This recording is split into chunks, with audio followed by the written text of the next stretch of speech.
श्री शिवाय नमस्तुभयम। दोस्तों, जैसा कि आप सभी लोग जानते हैं, 21 जनवरी 2026 यानी बुधवार को पड़ रही है माघ महीने की शुक्ल पक्ष तृतीया तिथि। और दोस्तों, यह वह तिथि है जो माघ महीने में पड़ने सबसे बड़ी तिथि है, क्योंकि यह माघ महीने में पड़ने वाली है और इसका बहुत ही बड़ा और विशेष महत्व होता है। पूज्य गुरु जी ने कहा है कि अगर कभी भी मौका लग जाए और माघ महीने की तृतीया तिथि बुधवार को पड़ जाए तो आप लोगों को सातहरा दूर्वा का उपाय तो अवश्य ही करना चाहिए। इन दोनों का संयोग बहुत ही कम आता है। इसी के साथ में गुरु जी ने अपनी शिव पुराण कथा में बताया है कि इस दिन आपको सात दुर्वा का उपाय तो आपको अवश्य ही करना चाहिए, क्योंकि ऐसा दिन पूरे साल में सिर्फ एक ही बार आता है। और दोस्तों, आप सभी लोग जानते हो कि बुधवार का अगर सबसे बड़ा उपाय है तो वह सातहरा दुर्वा वाला उपाय है। तो दोस्तों, इस बुधवार तृतीया तिथि के दिन आप लोगों को इस सातहरा दुर्वा वाला उपाय को जरूर करना है। बहुत सारे लोग होंगे जिन लोगों ने इस उपाय को ना किया हो, मतलब पूरा साल निकल गया, उन्होंने किसी भी दिन इस सातहरा दुर्वा वाला उपाय को ना किया हो। पर दोस्तों, आपके पास एक आखिरी मौका बचा हुआ है जो कि 21 जनवरी के दिन है। तो इस दिन आप लोगों को इस वाले उपाय को जरूर कर लेना। भले ही आपने पूरे महीने भर इस उपाय को ना किया हो, पर अगर आपने इस माघ महीने के बुधवार तृतीया तिथि के दिन अगर इस वाले उपाय को कर लिया तो आपको इस उपाय को करने का वो फल मिलेगा जिसकी आपने कभी कल्पना भी नहीं करी होगी। इसीलिए आप लोग इस वाले उपाय को एक बार जरूर कर लेना है, ताकि आप लोगों के हाथ से यह मौका ना जा सके और आपको इस उपाय को करने का फल मिल सके। दोस्तों, यह उपाय पंडित जी ने अपनी अभी ही शिव महापुराण की कथा में बताया है, जिस उपाय को आज हम आपको बहुत अच्छे से समझाने वाले हैं। इस वीडियो को देखने के बाद इस उपाय को समझने के लिए आपको कोई और वीडियो को देखने की जरूरत नहीं पड़ेगी। तो चलिए दोस्तों, उपाय को शुरू करते हैं।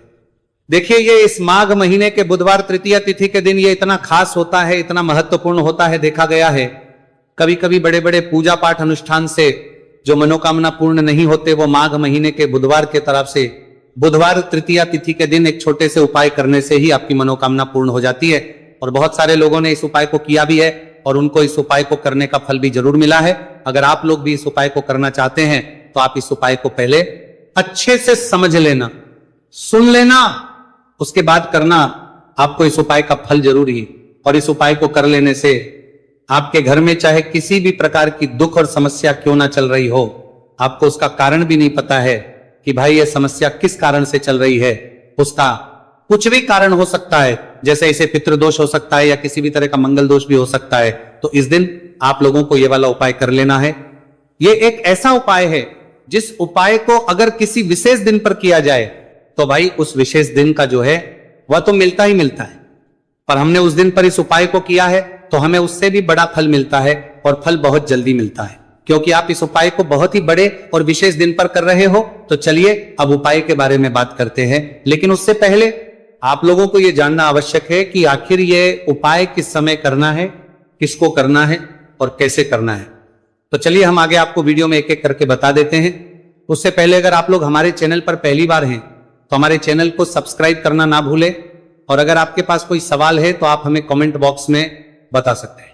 और अगर आपको हमारा वीडियो पसंद आया है तो आप हमें लाइक और शेयर करना ना भूलें। और अगर आपको हमारे चैनल की जानकारी चाहिए तो आप हमें फॉलो कर सकते हैं। और अगर आपके पास कोई प्रश्न है तो आप हमें कमेंट बॉक्स में बता सकते हैं। पहली बार आए हैं या फिर मेरी आवाज आज पहली बार सुन रहे हैं तो हमारे चैनल को सब्सक्राइब जरूर कर लेना, और इस वीडियो को करके कमेंट बॉक्स में श्री शिवाय नमस्तुभयम ओम नमः शिवाय जरूर टाइप कर देना। तो दोस्तों, इस सात दुर्वा वाला उपाय को हमें इस बुधवार तृतीया तिथि के दिन कैसे करना है, किसको करना है, किस समय करना है और कहां पर करना है, ये सारे सवालों के जवाब आपको इस वीडियो में मिल जाएंगे। और जो ये वीडियो देखेगा भाई, उसको सातहरा दुर्वा वाला उपाय जरूर करना चाहिए, क्योंकि इस दिन सात दुर्वा का भी बहुत ही बड़ा और विशेष महत्व होता है। और जब बात आ जाए हरा दुर्वा की तो ये सोने पर सुहागा वाली बात हो जाती है, और ये एक बहुत ही बड़ा उपाय हो जाता है इस बुधवार तृतीया तिथि का। तो अब दोस्तों, इस सातहरा दुर्वा वाला उपाय को आखिर करना किसको है, सबसे पहले हम लोग वो बात जान लेते हैं। तो देखो, घर की जो बड़ी माताएं बहनें होती हैं, उन माताओं बहनों में से कोई भी एक बड़ी माता बहन इस वाले उपाय को कर सकती है। और दोस्तों, अगर आप चाहें तो अपने घर में से सभी सदस्यों भी इस उपाय को करवा सकते हैं। अगर किसी व्यक्ति की खुद की कोई मनोकामना है, खुद की कोई दुख और परेशानी है जो कि वो अपने लिए ही करना चाहता है। इस वाले उपाय को तो वो खुद अपने लिए भी कर सकता है। बाकी अगर कोई घर में से ऐसा है जो कि अपने पूरे घर परिवार की सुख और शांति के लिए ये वाला उपाय करना चाहता है, तो भाई वो भी करना चाहता है, सकता है, उसमें भी कोई दिक्कत वाली बात नहीं है। कहने का मतलब यह है कि इस उपाय को हर सदस्य भी कर सकता है और पूरे घर परिवार के सदस्य के लिए घर की बड़ी माताओं बहनों में से कोई एक माता बहन भी कर सकती है। माताएं बहनें अगर घर में उपस्थित ना हो या वह ये वाला उपाय ना कर पा रही हो, तो फिर घर का कोई बड़ा सदस्य भी इस 7 हरा दूर्वा वाला उपाय को कर सकता है, चाहे फिर वह पुरुष ही क्यों ना हो, उसमें कोई भी दिक्कत वाली बात नहीं है। अब दोस्तों जो अगला प्रश्न निकल कर आता है वह यह आता है इसको लेकर कि आखिर इस उपाय को हमें किस समय करना है, सुबह के समय करना है कि शाम के समय करना है। तो देखो, इस वाले उपाय को आप लोग सुबह के समय भी कर सकते हो और शाम के समय प्रदोष काल में भी कर सकते हो। अब अगर आप पूछो कि भाई सबसे उत्तम समय कौन सा रहेगा इस 7 हरा दूर्वा वाला उपाय को करने का, तो हम आपसे बस यही कहेंगे कि इस उपाय को आप सुबह के समय करेंगे तो ज्यादा बेहतर होगा। बाकी अगर प्रदोष काल के समय भी करेंगे तो भी अच्छा होगा, उसमें कोई भी दिक्कत वाली बात नहीं है। तो अब दोस्तों जो अगली सबसे बड़ी और महत्वपूर्ण बात आती है वो ये आती है कि सुबह अगर हम उपाय को करेंगे तो हमें कितने बजे से लेकर कितने बजे तक के बीच में करना है, और शाम के समय प्रदोष काल में करेंगे तो हमें कितने बजे से लेकर कितने बजे के बीच में करना है। तो देखो, सुबह जितनी जल्दी हो सके आप उपाय को करने की कोशिश करना। बाकी अगर कारणवश लेट भी हो जाओ, थोड़ी देर भी हो जाए, तो 10 या 11 बजे तक भी आप उपाय कर लेना, पर 12 बजे से ज्यादा देरी ना हो। ठीक है, इस बात का ध्यान रखना। उसके बाद में दोस्तों अगर शाम के समय प्रदोष काल की बात करें, प्रदोष काल का जो समय है होता है वो शाम के 6 बजे से शुरू हो जाता है। मतलब शाम के 6 बजे से लेकर शाम के 6 बजे से रात के 8 बजे के बीच का जो समय होता है, यह समय प्रदोष काल का समय होता है। तो इस उपाय को 7 या 8 बजे के बीच में भी कर सकते हो। मैं आप कभी भी इस वाले उपाय को कर सकते हो, उसमें कोई भी दिक्कत वाली बात नहीं है। तो माघ का महीना ही है जो आपको धन दौलत पुण्य दोनों ही देने वाला है।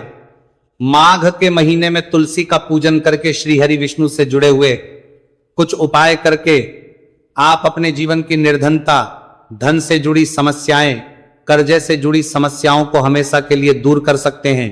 भगवान विष्णु को तुलसी अति प्रिय है, इसलिए उनकी पूजा में भी विशेष रूप से हम तुलसी का उपयोग करते हैं। और बिना तुलसी दल के, बिना तुलसी मैया के श्री हरि विष्णु की पूजा और उनका भोग दोनों ही अधूरे होते हैं। इसीलिए माघ के महीने में ऐसा उपाय आपको बताने वाले हैं जिसे करने से श्री हरि विष्णु की असीम कृपा आपको मिलेगी और मां तुलसी से ऐसा आशीर्वाद मिलेगा, जीवन का हर दुख, हर कष्ट, गरीबी, निर्धनता, मेरा का हर दुख, कर्जे से जुड़ी समस्याएं, सब कुछ ही आपके जीवन से दूर हो जाएगा और सुख, समृद्धि, धन, वैभव, ऐश्वर्य सब कुछ आपको अपने जीवन में आसानी से मिलने लगेगा। तो चलिए बात कर लेते हैं कि कौन सा उपाय है, तुलसी के पौधे में कौन सी चीज आपको रखनी है और इस उपाय को किस समय करना है।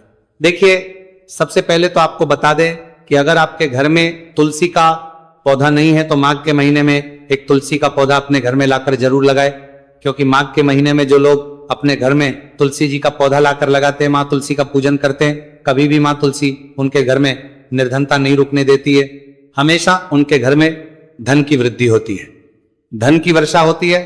तो जरूर से तुलसी का पौधा आप माघ के महीने में अपने घर जरूर लेकर आए और अच्छे से आपको माँ तुलसी का पूजन करना है, माँ तुलसी के पौधे की देखभाल करनी है। और वो कौन चीज है जो आपको तुलसी के पौधे में माघ के महीने 21 जनवरी बुधवार तृतीया तिथि में रखना है, और कैसे ये चीज रखते ही रातों रात आपके जीवन में चमत्कार होगा और आपके भाग्य का भी आपको साथ मिलेगा।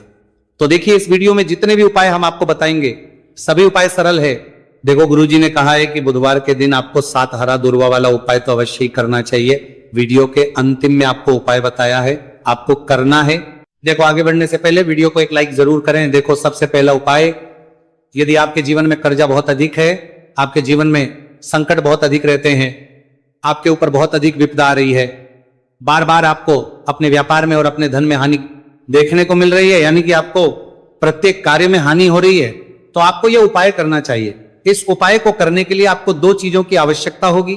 सबसे पहले है, आप जानते हो, जो कि भगवान गणेश जी को समर्पित होती है, तो आपको वो हरा दुर्वा की आवश्यकता होगी। साथ ही में एक लोटा जल की आवश्यकता होगी। और आप जब भी उपाय को करें, जिस दिन भी आपको करें, तो आपको प्रातः कल सुबह ही सुबह वह करना है। इस बात का विशेष रूप से आपको ध्यान रखना है। ठीक है, तो आपको एक हरा दुर्वा लेनी है। अगर आधा हरा दुर्वा भी मिल